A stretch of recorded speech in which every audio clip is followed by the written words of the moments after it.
Here's the truth when you're planning your wedding. Most wedding guests will not remember a single word from your ceremony. Now, I know that sounds harsh, but stay with me because by the end of this video, you're going to understand exactly what they will remember and how to make sure that your ceremony lands in that category instead of the other one.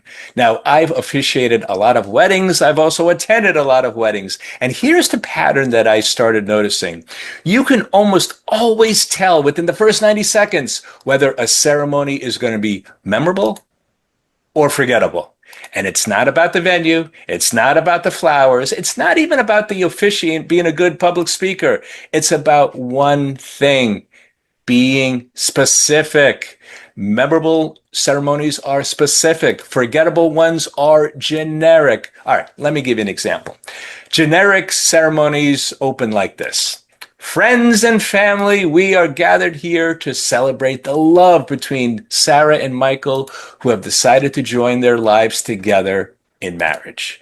You've heard that opening maybe 100 times. It's fine. It's pleasant. No one's going to remember it tomorrow, though. Here's the same opening, but being very specific. Sarah's mother told me that when Sarah was 11 years old, she came home from the school dance crying because no boy would dance with her. And her mom told her, "Don't worry, sweetie. The right one is going to show up someday. And when he does, he won't be the one who's afraid to look like a fool." Well, 23 years later, Sarah met Michael at a wedding, and he asked her to dance during the most awkward song of the night. He didn't care how he looked. He just wanted to be the guy who showed up. And that's why we're here today. Same wedding, same couple, completely different ceremony. Your guests are going to remember the second one because it's about them. It's about who they actually are, not just the legal act of getting married. See, here's the thing. Most officiants don't write ceremonies like that because it's hard.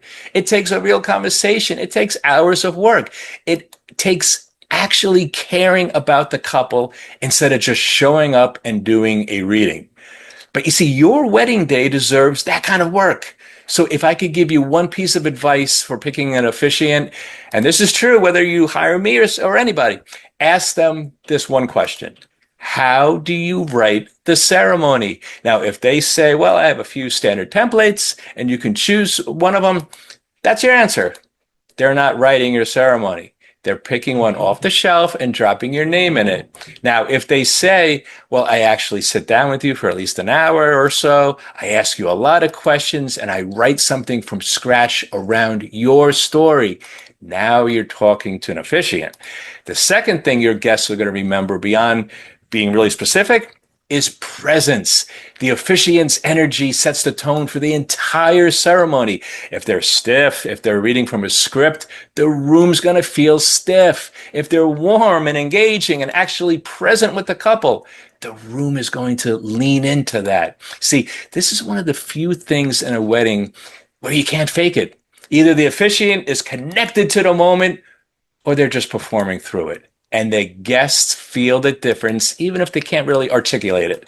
Now, the third thing, and this is one of the most important things that I think couples overlook, is pacing. A great ceremony has rhythm. There are moments of laughter, moments of stillness, moments where the room holds its breath.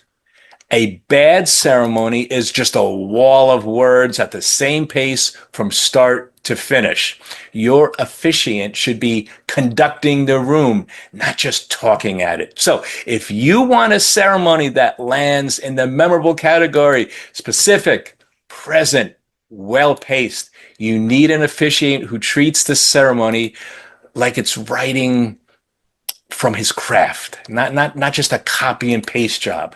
The link in the description is how we can start the conversation. Now, I have limited bookings per season because custom written ceremonies takes time, and I want to give you that time. No templates. I'm Mike Madden. This is Fairway to Forever, where I do was never just a moment.